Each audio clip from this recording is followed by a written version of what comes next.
Should you get a starter house right now, or should you wait until you can afford your forever home? If you're a prospective first-time home buyer, you face the first of many tough decisions. Do you buy a starter home now, or do you save up until you can afford your forever home? Let's talk about it right now.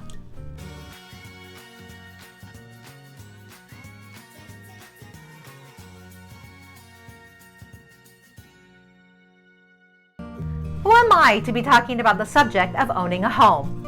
I'm Casey Serafino Lee, realtor to the San Francisco East Bay and homeowner, and I love educating future homeowners and home sellers on the lingo of real estate. Buying or selling a home can be super complicated, and why make it harder or more confusing?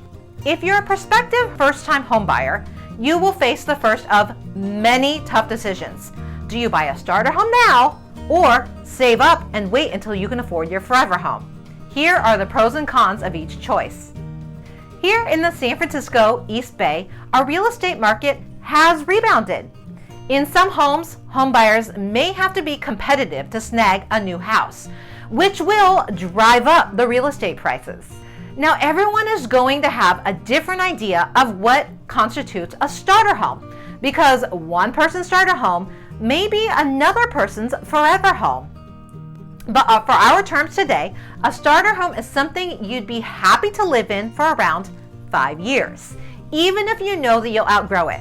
A forever home, on the other hand, is one that you could potentially see yourself living in for the rest of your life, or at least the next 30 or 40 years. This means it meets most or all of the criteria of your dream home: the right location, the right size, and all of the amenities you need, such as kitchens and bathrooms, the number of garage spaces, etc., etc. Now, what it comes down to, of course, is money. Have you seen that movie with Tom Hanks, Money Pit? Well, that's often what people think of when they think of starter home. But I want to be clear that starter home and fixer-upper are not the same thing. A starter home may be simply a condo or a small home that you can afford now, and maybe making a few improvements on it. There are definitely benefits to buying a starter home now rather than waiting for years to come to buy your forever home. First of all, interest rates are at historic lows, and maybe this year or the next they might go up. We don't know. And my crystal ball for knowing mortgage rates in the shop right now. A good mortgage rate isn't everything, but it will impact your monthly payment. And then it's going to be equal to how much you'll pay on the interest over the life of your loan. So what does that mortgage payment each month over paying rent mean? You are gaining equity, and you can see the video about the benefits of homeownership here. Another consideration is the inventory of houses on the market, which at the moment is a little low. Ideally, you want to buy a property that will appreciate or at least hold its value. So when you sell it a few years down the road, you have more equity to move into your forever home. Now, let's talk about the downsides of starter homes. If you buy a smaller home, such as a 2-bedroom, 1-bath condo, it might be a little bit harder when you're ready to move. It kind of seems like 3-bedroom, 2-baths are the standard. But if you think you want to keep it and rent it out, that is a great option because you would be building your wealth. Other downsides of starter homes, including the cost and hassle, not only to your wallet, but also to your back when you have to move twice. Now, let's talk about forever homes. A forever home is something that you can see yourself living in for 20 years or more. Perhaps it's big enough to accommodate a growing family, and it's the kind of home that you can envision making improvements to, not just for resale, but so that you can enjoy it yourself for many years to come. For example, if you decide to upgrade your kitchen, not to sell the home, but to enjoy it for the long term. I would call Eden Shores community, at least the single family homes in Hayward, forever homes. And you can see that video here. Here's the problem. Not many younger people can afford a forever home right now. As home prices have risen, so have mortgages. In my grandparents' day, one income bought a perfectly respectable home for $11,000. And today, in some households, two professional incomes might be a little challenging to buy a house still. So one option might be to rent something more reasonably priced while you save up for a larger down payment on your forever home. Because remember, the larger the down payment, the smaller the loan.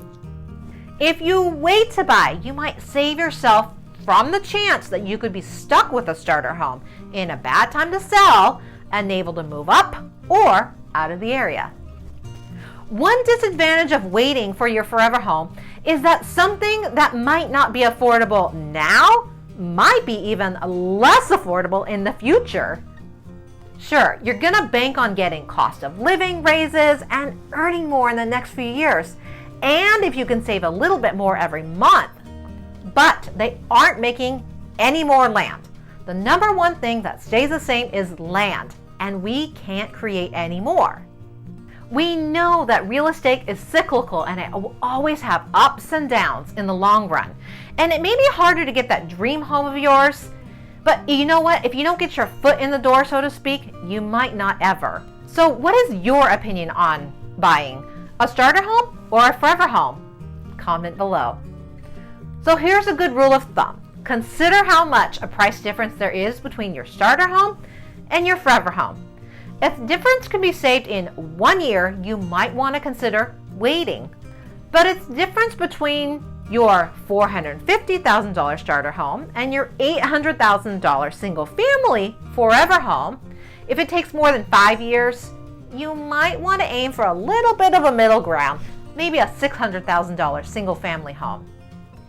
You might not be able to afford a huge house in the best neighborhood right now. So here's a couple of options. What about a fairly large house, an area that's 15 or 20 minutes further from your work? Or if you have children, look at a little bit smaller house in a better school district. Or maybe you can look into a townhouse or a condo instead of a single family home. Making a few sacrifices, maybe something like a little bit of a smaller yard. Instead of having the all or nothing mentality, you may be able to find something that suits your needs now, so that way you can keep saving for the future forever home. If you enjoyed this video, be sure to hit the subscribe button below and ring the bell to be notified when my videos are posted each week. If you would like to start preparing to own your own home, download my free guide below in the description. I'm Casey Serafino Lee, helping you love where you live. If you enjoyed this video, you might enjoy this one, or this one, or subscribe to my channel here.